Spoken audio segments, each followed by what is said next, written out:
The ports and naval power of ancient India were highly developed. Scholars have mentioned about ship sailing in the waters of Indus River about 6,000 years ago. Indians traveled in various countries of the world via waterways as well as roadways and introduced Indians' religions and culture to residents of the distant countries. प्राचीन भारत में हमारे बंदरगाह एवं नाविक शक्ति अत्यधिक विकसित थी। सिंधु नदी में 6000 वर्षों पूर्व चलने वाले जलयानों का उल्लेख विद्वानों ने किया है।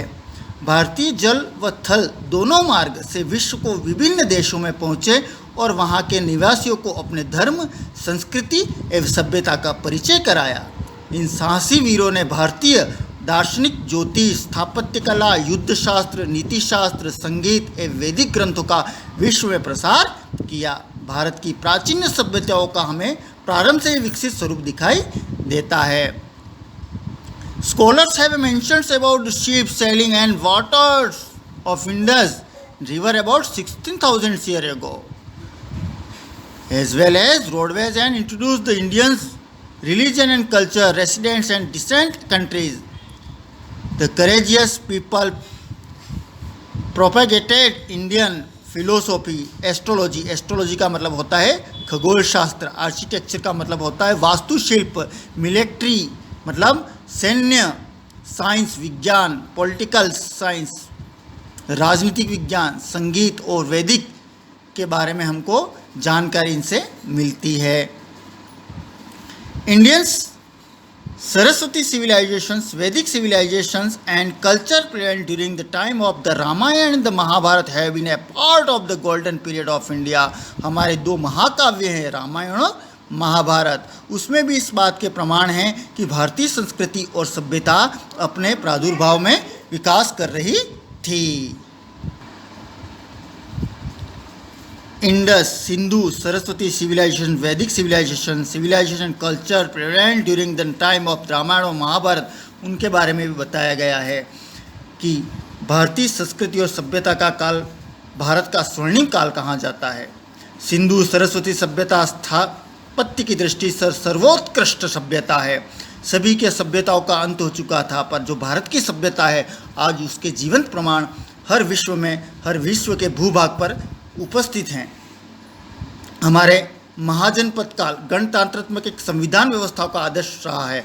हमारी जो देश है भारतवर्ष है, वहाँ पर पूरे राज्य जनपद और महाजनपदों में विभक्ता, महाजनपद के माध्यम से ही इस प्रशासन को संभाला जाता था। By the time iron was extensively used in eastern Uttar Pradesh and western Bihar, the technique of using iron significantly transferred to the lifestyle of the people, and as a resultant tendency of sedentary life settlement consolidated in the society. Development of agriculture, industries, trade and commerce was instrumental in decline of the ancient tribal system, and small janpad were replaced by the large janpads with the advent of 16th century before Christ. Janpad were involved in the form of महाजनपद।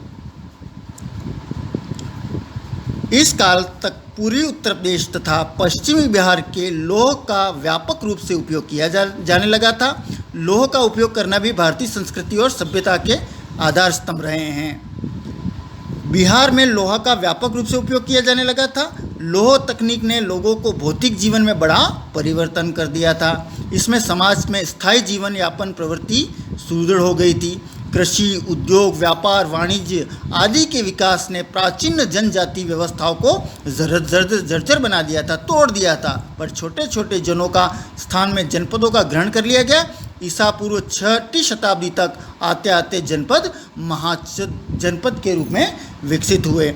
आगे के lesson में हम जनपद और महाजनपद के बारे में पूर्ण रूप से अध्ययन करेंगे।